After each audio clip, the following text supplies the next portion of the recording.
Les arrels a la terra on s'ha nascut no es perden mai i els gallecs a l'Hospitalet no obliden la seva cultura, tradició, gastronomia i el seu tarannà particular. Amb aquesta intenció s'ha celebrat un any més la Setmana Cultural Galega a Bellvitge, una cita on tothom pot descobrir la música, els balls gallecs i els millors plats gastronòmics d'aquesta terra. La Casa Gallega tiene 31 años de historia y llevamos 21 celebraciones de Semanas Culturales Gallegas, ¿no?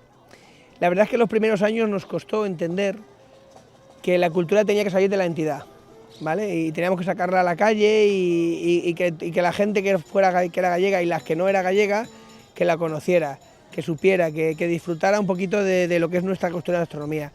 Entonces hubo un momento que nos dimos cuenta que eso era importante, que teníamos que hacerlo, que teníamos que salir del ámbito nuestro y que todo el mundo lo viera y lo apreciara.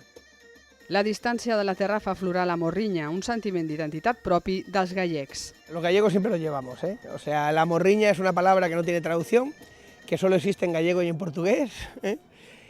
Y que significa muchas cosas, tiene muchos significados diferentes.